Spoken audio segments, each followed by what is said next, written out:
America में दंगे बेकाबू हो रहे हैं। जल रहा है लॉस एंजल्स, जिसने अमेरिका को बुरी तरह झकझोर कर रख दिया है। राष्ट्रपति डोनाल्ड ट्रंप की अप्रवासी नीतियों के खिलाफ अमेरिका के कई शहरों में जनता सड़कों पर है। हालात ये है कि नेशनल गार्ड की तैनाती के बाद जनता और ज्यादा भड़क गई है। तो क्या अमेरिका में गृह युद्ध जैसे हालात बन गए हैं? बताएंगे आपको। वहीं इधर देश की बात करें तो पिछले कई दिनों से महाराष्ट्र की राजनीति में कई तरह के टर्निंग पॉइंट देखने को मिल रहे हैं। अब तक होने वाली नेताओं की मुलाकातों में अब एक और मुलाकात शामिल हो गई है। कयास लग रहे हैं फडणवीस और राज ठाकरे के बीच आखिर क्या पक रहा है, क्या है इस मुलाकात के मायने और क्या फेरबदल हो सकता है, इसे भी समझेंगे। और इधर बिहार की बात करें तो बिहार में चुनाव को लेकर हर रोज नया अपडेट सामने आ रहा है। अक्सर चर्चाओं में रहने वाले मनीष कश्यप के यूट्यूबर से लेकर राजनेता बनने तक का सफर काफी दिलचस्प रहा। जिस हिसाब से और जिस जोश के साथ उन्होंने भाजपा ज्वाइन की थी, उसी जोश और रफ्तार के साथ भाजपा को छोड़ा। खैर, अब खबर है कि मनीष कश्यप आरजेडी में जा सकते हैं। तो क्या है मनीष कश्यप की पलटी मारने की वजह? आज के शो में जानेंगे ये सब। नमस्कार, खबर प्रधान शो देख रहे हैं आप और मैं हूं संगीता श्रीवास्तव।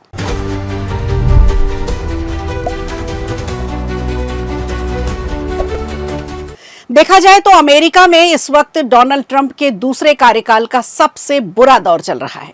जिस तरह से देश भर में जगह जगह दंगे चल रहे हैं, निश्चित तौर पर मानकर चलिए कि वो किसी भी देश के लिए अच्छे नहीं हो सकते।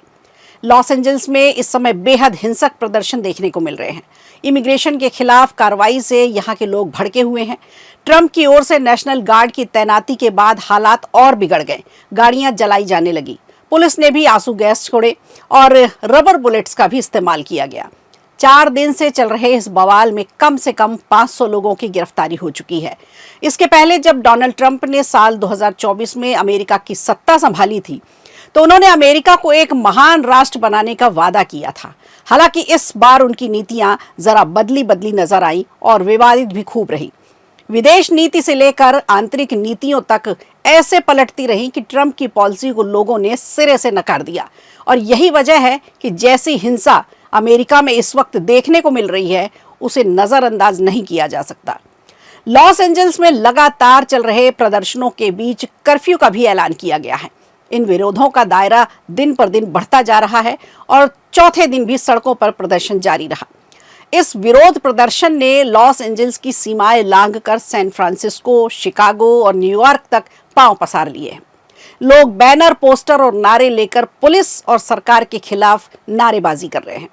कई टेक कंपनियों को लेकर प्रदर्शनकारियों का कहना है कि कंपनियां सरकार के साथ मिलकर जनता की प्राइवेसी खत्म कर रही हैं। रोबोटिक तकनीक का इस्तेमाल किया जा रहा है, निगरानी रखी जा रही है। ऐसे में वो विरोध कर रहे हैं। कर्फ्यू की पहली रात को 20 से अधिक लोगों को हिरासत में लिया गया था। डोनाल्ड ट्रंप की आव्रजन नीति के खिलाफ प्रदर्शन कर रहे सैकड़ों प्रदर्शनकारियों को तितर बितर करने के लिए भीड़ को नियंत्रित करने वाले हथियारों का इस्तेमाल किया।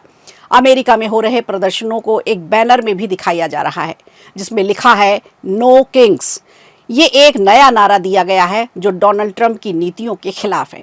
इसका मतलब है ना कोई ताज है, ना कोई राजा है। इन बैनर्स के साथ लोग डोनाल्ड ट्रंप की अवैध प्रवासियों की धरपकड़ और देश निकाले की नीतियों का विरोध कर रहे हैं।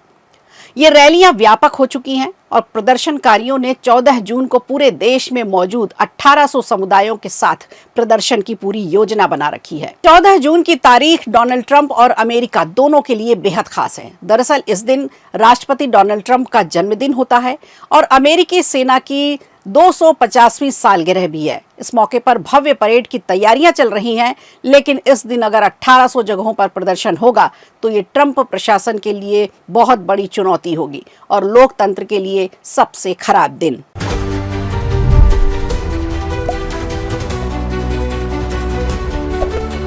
और इधर बात करें महाराष्ट्र की, तो महाराष्ट्र नवनिर्माण सेना के प्रमुख राज ठाकरे ने मुंबई के एक 5 स्टार होटल में मुख्यमंत्री देवेंद्र फडणवीस के साथ बंद कमरे में बैठक की है, जिसके बाद अटकलें लगाई जाने लगी हैं कि वो अपने चचेरे भाई उद्धव ठाकरे की शिवसेना यूबीटी के साथ गठबंधन के बजाय भाजपा वाली सरकार में महायुति सरकार के साथ गठबंधन करने का विचार बना रहे हैं। दरअसल ये दोनों नेताओं के बीच ये बैठक बांद्रा के ताज लैंड एंड में हुई और 1 घंटे से ज्यादा चली।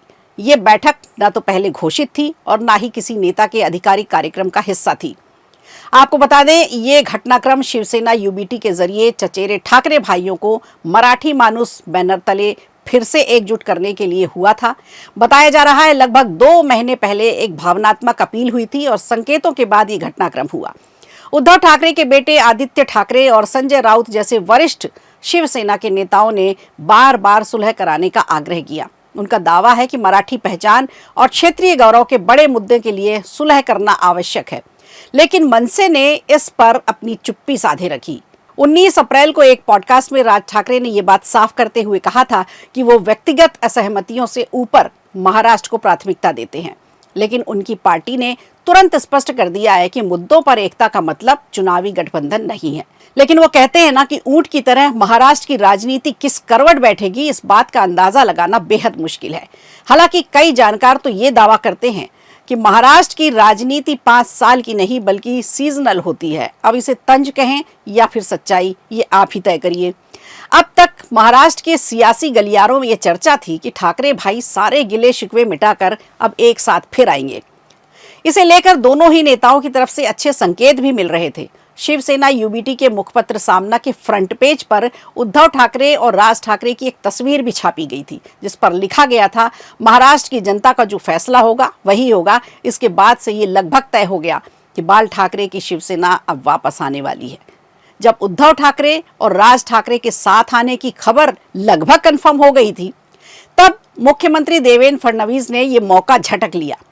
अब समय निकाय चुनाव का है, जिसमें राज ठाकरे पूरा गणित लगाने के बाद ही सही फैसला लेंगे। अब ये देखना दिलचस्प होगा कि नफा नुकसान तौलने वाले राज ठाकरे आखिरकार बीजेपी के साथ जाते हैं या अपने भाई उद्धव ठाकरे के साथ गठबंधन करते हैं।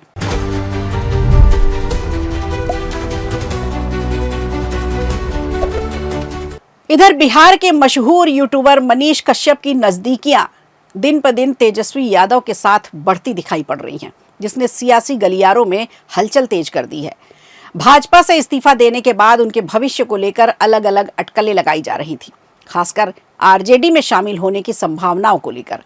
उनके हालिया बयानों और तेज प्रताप यादव के साथ नजदीकी ने इन अटकलों को और भी ज्यादा हवा दे दी।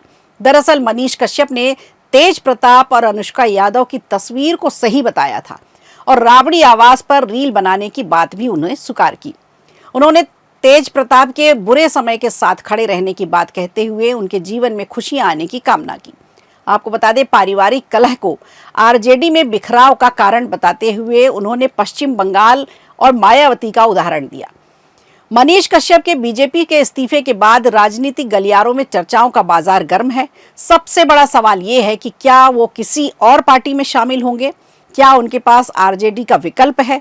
मनीष कश्यप ने खुद बताया है कि वो राबड़ी आवास जा चुके हैं। गौर करने वाली बात यह है कि एक न्यूज चैनल से बातचीत में मनीष कश्यप ने तेज प्रताप और अनुष्का के सामने आई तस्वीर को भी सही बताया था। उन्होंने कहा था कि वो इसे क्रिएटेड इमेज नहीं कह सकते। वहीं तेज प्रताप यादव पर सवाल को लेकर मनीष कश्यप ने कहा कि उनका लालू प्रसाद के बड़े बेटे से अच्छे संबंध हैं। मनीष के मुताबिक उन्होंने राबड़ी आवास जाकर रील बनाई, इस बात को उन्होंने स्वीकार भी किया। मनीष कश्यप का दावा है कि वो बिहार के पहले यूट्यूबर हैं जो राबड़ी आवास जाकर रील बना चुके हैं। मनीष ने आगे ये भी कहा कि उन्होंने और तेज प्रताप यादव ने ब्रांड बिहार की टी-शर्ट पहनकर रील बनाई। मनीष कश्यप के मुताबिक जब वो जेल गए थे तो तेज प्रताप यादव उनके साथ खड़े थे। ये अलग बात है कि जेल जाने से पहले मनीष कश्यप ने तेजस्वी यादव को अपने खिलाफ हुए मुकदमे का जिम्मेदार बताकर खूब कोसा था। तेज प्रताप के प्रकरण पर मनीष कश्यप ने कहा कि जब परिवार में बिखराव आ जाता है तो पार्टी टूट जाती है। यानी कहीं ना कहीं मनीष कश्यप फैमिली मैटर पर ज्ञान देते देते आरजेडी की तरफ झुकते हुए भी दिखाई दे रहे हैं, या फिर शायद मनीष कश्यप को आरजेडी नहीं बल्कि बिहार विधानसभा की सीट के लालच में ये सब करना पड़ रहा है। अब देखना होगा कि मनीष कश्यप किस दिशा में आगे बढ़ते हैं। क्या वो अपनी ओरिजिनल विचारधारा से समझौता करेंगे या फिर राजनीति में पलटी मारेंगे। तो आज के लिए खबर प्रधान में इतना ही। दीजिए इजाजत, नमस्कार। वीडियो अच्छा लगा हो तो लाइक कीजिए, शेयर कीजिए और कमेंट बॉक्स में हमें जरूर बताइए।